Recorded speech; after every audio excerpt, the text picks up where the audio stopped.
गफलत में सोने वालों, मैं तुम्हारी नींद उड़ाने आया हूं। मैं दुनिया को जगा कर रहूंगा, मैं दुनिया को जगाने आया हूं। अस्सलाम वालेकुम मेरे दिल अजीज भाइयों, मैं नसीम सिद्दीकी दिल्ली से। भाइयों, कभी सोचा है आपने 1400 साल हुकूमत करने वाली मेरी कौम आज किस मोड़ पर खड़ी है कि हमें अपने ही मुल्क में, अपने ही देश में देशभक्ति का सबूत देना पड़ता है, डर के रहना पड़ता है, दब के रहना पड़ता है। आखिर इसका असल कारण क्या है? तो मेरे दोस्तों, मैं इसका असल कारण बताता हूं। जरा पीछे चलिए 70 साल। मुस्लिम लीग का दामन छोड़कर हमने सेकुलर मुल्क समझकर सेकुलरिज्म को नारे को लेकर कांग्रेस का दामन थामा था और हम कांग्रेस के साथ वफादारी का सबूत देते हुए कांग्रेस के साथ चल दिए थे मेरे दोस्तों। और ये कांग्रेस ही थी जिन्होंने फिरका परस्त ताकतों को इतनी ताकत दी कि वो हम मुसलमानों पर जुल्म कर सके और ये लोग हमसे हमदर्दी बांट सके। मेरे दोस्तों, इन्होंने हमदर्दी तो बांटी मगर कभी हमारा दर्द कम ना किया। इन्होंने हमारे दर्द पे मरहम लगाने की बजाय उस दर्द पे आग जलाकर अपनी राजनीतियों की रोटी सेकी है मेरे दोस्तों। मैं इनसे कहना चाहता हूं, तुम्हारी सरकार भी, तुम चाहते तो आरएसएस को बैन कर देते, तुम चाहते तो शिवसेना को बैन कर देते, तुम चाहते तो विश्व हिंदू परिषद को बैन कर देते, तुम चाहते तो बजरंग दल को बैन कर देते, तो इन फिरका परस्त ताकतों में इतनी हिम्मत ना होती कि हम मुसलमानों पे ये जुल्म कर सके। मेरे दोस्तों, तो ये चाहते तो 1992 में बाबरी मस्जिद की शहादत रुकवा देते, बाबरी मस्जिद को शहीद ना होने देते, तो शायद इन फिरका परस्त ताकतों की इतनी हिम्मत ना होती कि वो हम पर जुल्म कर सके। मेरे दोस्तों, ये गुजरात के कातिलों को और दंगाइयों को अगर सलाखों के पीछे डाल देते तो शायद इन फिरका परस्त ताकतों की इतनी हिम्मत ना होती कि हम पर जुल्म कर सके। क्योंकि मेरे दोस्तों, ये चाहते थे हम पर जुल्म हो और हम इनका दामन पकड़कर चलते रहे मेरे दोस्तों। और तो और इन्होंने अपनी नस्लें हर जगह पर पैदा कर दी, कहीं सपा के रूप में, कहीं बसपा के रूप में, कहीं आरजेडी के रूप में, कहीं जेडीयू के रूप में, कहीं एनसीपी के रूप में, कहीं आप के रूप में मेरे दोस्तों। और हम मासूम मुसलमान अपनी वफादारी का सबूत देते हुए, सेकुलरिज्म के नारे को लेते हुए इनके पीछे चलते रहे। जरा पूछिए उत्तर प्रदेश के मुलायम से जो सेकुलरिज्म के नारे बनता है उस अखिलेश से, जब मुजफ्फरनगर में हजारों लोग मुसलमान बेघर हुए, हजारों मुसलमानों का खून बहा, तुमने क्यों चुप्पी साध रखी थी? तुमने क्यों कोई अल्फाज नहीं निकाले? सबसे पहले तो मेरे भाइयों, 70 मुस्लिम विधायकों में लानत भेजिए और मैं लानत भेजता हूं 70 मुस्लिम विधायकों में। याद रखना मुस्लिम विधायकों, तुमने हमारी माँ बहनों की चीखें ना सुनी, तुमने हमारे भाइयों का खून न देखा, आज के मैदान में भी तुम्हारी चीखें सुनने वाला कोई ना होगा। तुम्हें वहां पर मुलायम अखिलेश या मायावती बचाने ना आएगी। जब मेरा रब्बुल इज्जत तुमसे कह रहा होगा कि मेरे प्यारे नबी की उम्मतियों की तुमने चीखें ना सुनी, तो अब दोज़ख की आग में भी तुम्हारी चीखें सुनने वाला कोई ना होगा मेरे दोस्तों। और आज कुर्बान चाहिए ऐसे मर्द मुजाहिद में मेरे दोस्तों। हैदराबाद की सरजमी से बैरिस्टर असदुद्दीन ओवैसी साहब ने जब हिंदुस्तान में कदम निकाला, जब उन्हें लगा कि मेरी नस्लें बर्बाद हो जाएंगी, मेरी नस्लों को कोई पूछने वाला कोई ना होगा, तो हम मजलूम मुसलमानों के लिए उन्होंने हैदराबाद से बाहर कदम निकाला। तो ये लोग कहने लगे अब तो ओवैसी आ गया, ऑल इंडिया मजलिस इत्तेहादुल मुस्लिमीन आ गई, अब बीजेपी को मजबूती मिलेगी।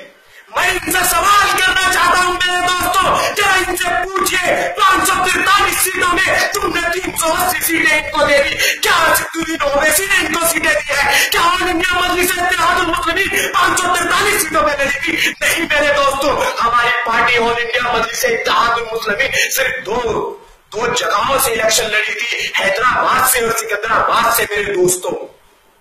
ये लोग हम पर इल्जाम लगा रहे हैं इन फिरका परस्त ताकतों को, और किसी ने ताकत दी है तो इन सेकुलरिज्म का नारा लगाने वालों ने दी है मेरे दोस्तों।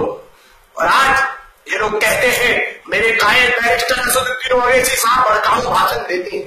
अरे मेरे दोस्तों, इनको बताओ वो भड़काऊ भाषण नहीं है, वो मजलूम मुसलमानों की आवाज है, वो दलित और पिछड़ों की आवाज है। जो हमारे साथ नाइंसाफी हुई है उसे इंसाफ दिलाने की आवाज है, उसे तुम भड़काऊ भाषण समझते हो। आओ सेकुलरिज्म का नारा लगाने वालों, आओ मैं तुम्हें हैदराबाद का विकास दिखाता हूं।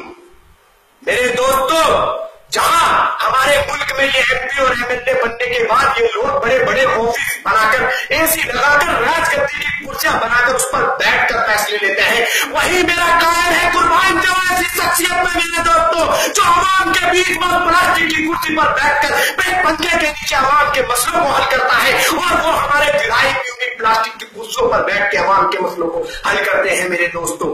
मेरे मरहूम सलाह मिल्लत ने सलाहुद्दीन ओवैसी साहब ने फरमान जारी किया था कि संडे के दिन भी दारुस्सलाम की छुट्टी ना होगी, क्योंकि मजदूर अपनी मजदूरी छोड़ के संडे को उसको छुट्टी मिलती है।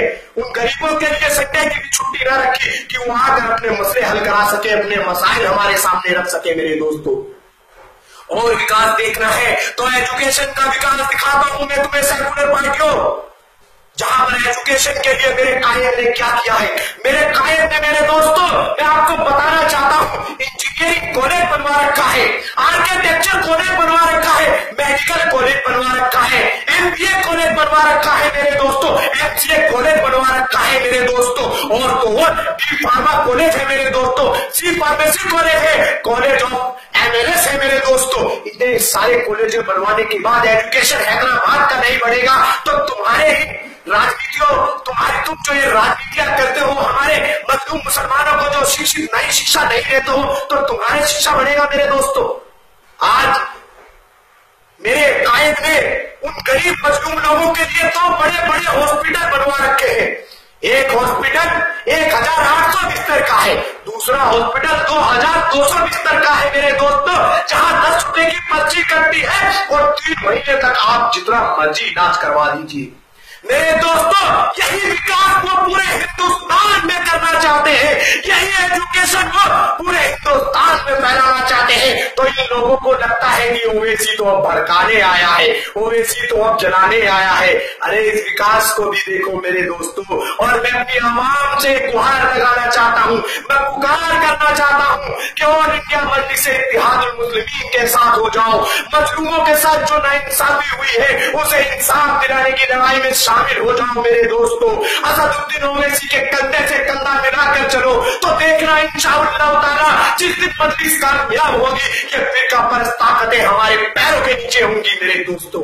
और मैं जाते जाते उन फिरका परस्त ताकतों से ये कहना चाहता हूं कि दुनिया देखेगी आंखों से, हम निकलेंगे लाखों से, हमारे ईमान में, हमारा ईमान में रग रग बनकर हक बोलेगा, और इंशाअल्लाह ताला जिस दिन मजलिस कामयाब होगी तो इनका परचम पूरे हिंदुस्तान में डोलेगा। अस्सलाम वालेकुम दोस्तों।